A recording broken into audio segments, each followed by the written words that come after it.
Good morning, my sunshines. It is Miss Turner, your girl, back again with another read aloud. Whoop, whoop. Today, we are going to be reading the one and only Ivan. Again, we have gotten permission from Harper Collins to read this book, and I will be delighting your screens with my reading today. Oh, you might be wondering why I'm wearing sunglasses. It's because I am blinded by how bright your potential is. My students are stars. Okay, so yesterday when we started reading this book, who did we meet? Yeah, that's right. We met Ivan. He's a gorilla. He's living in a mall. There's an elephant. I personally don't think he's totally happy. And a little shout out to my boy AJ for commenting. I think you're right. I think that what Ivan means that human waste words is they talk too much. So I'm going to stop talking now. And we are going to get into the book. So we are beginning on page 11. My neighbors here at the Big Top Mall know many tricks. They are an educated lot, more accomplished than I am.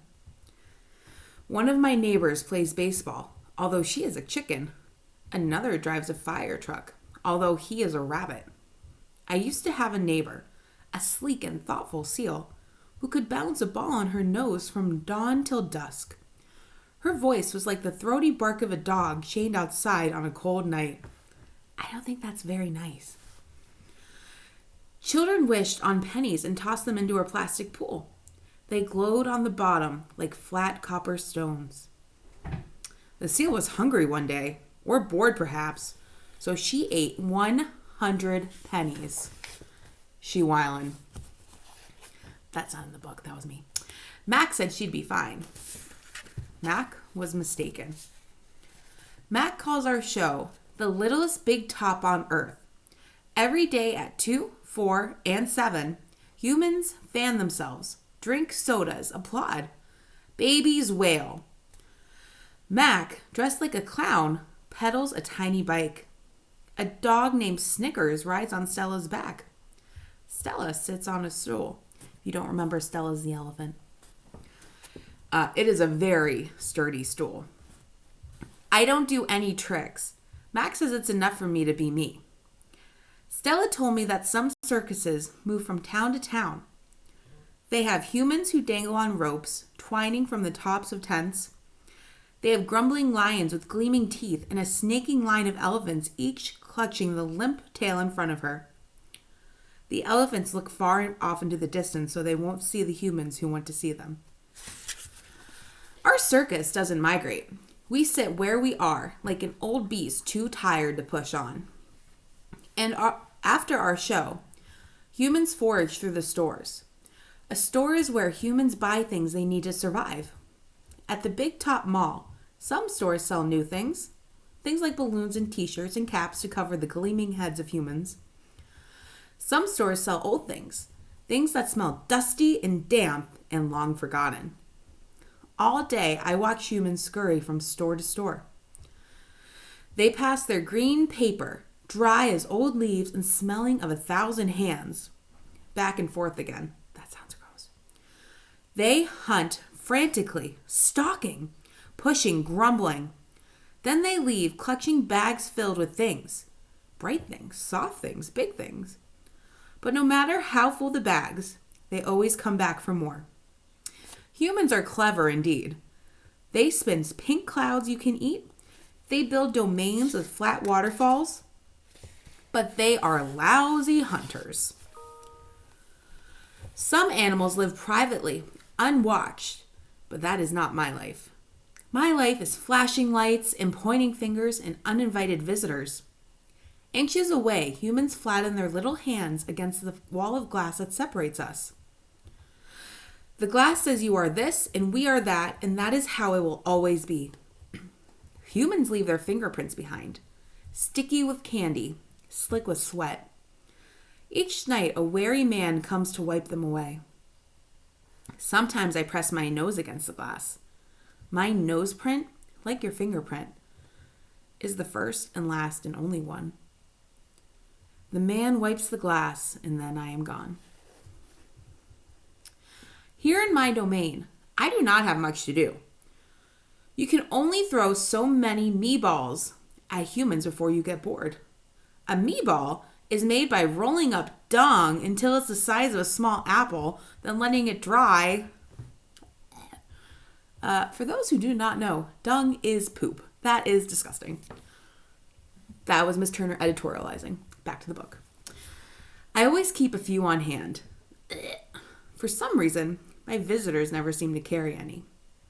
In my domain, I have a tire swing, a baseball, a tiny plastic pool filled with dirty water, and even an old TV. I have a stuffed toy gorilla, too. Julia, the daughter of the weary man who cleans the mall each night, gave it to me. The gorilla has empty eyes and floppy limbs, but I sleep with it every night. I call it Not Tag. Tag was my twin sister's name. Julia is 10 years old. She has hair like black glass and a wide half-moon smile. She and I have a lot in common. We are both great apes, and we are both artists. It was Julia who gave me my first crayon.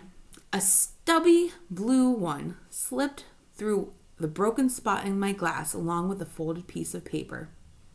I knew what to do with it. I'd watched Julia draw. When I dragged the crayon across the paper, it left a trail in its wake, like a slithering blue snake. Julia's drawings are wild and with color and movement.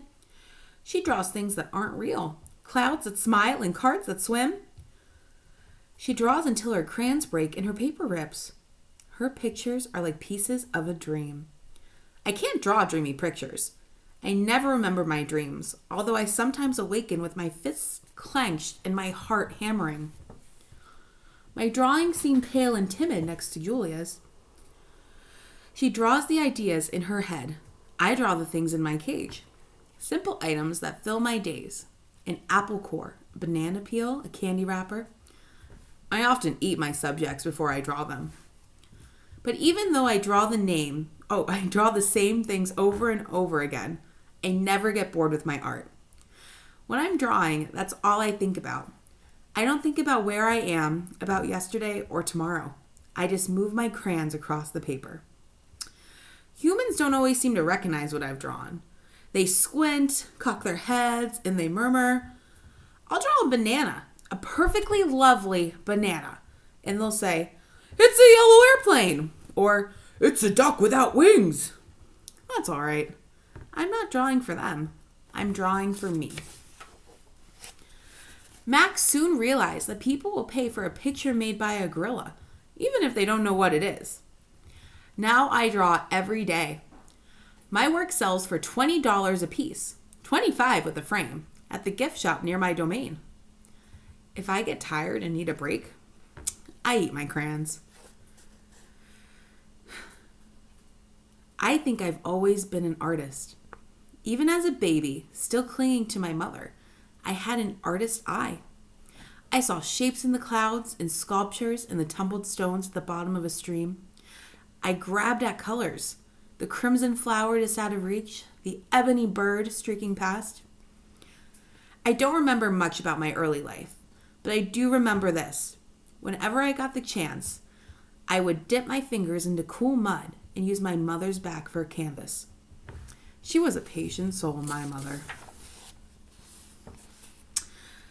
Someday, I hope I can draw the way Julia draws, imagining worlds that don't exist yet. I know what most humans think. They think gorillas don't have imaginations. They think we don't remember our past or ponder our futures. Come to think of it, I suppose they have a point. Mostly I think about what is, not what could be. I've learned not to get my hopes up. All right, guys, so we're going to stop it right there. We're going to pick it back up tomorrow at page 21. What I wanted to see from you guys in the Google Classroom, please draw a picture of what you think Ivan's domain looks like. You can do that by taking a picture and then posting it into the Google Classroom or posting it as a comment. I hope you watch this video. It is a pleasure reading to you all. I miss you all very, very much, and I can't wait till we can be together again. All right, be safe, wash your hands, and stay inside. See you soon, guys.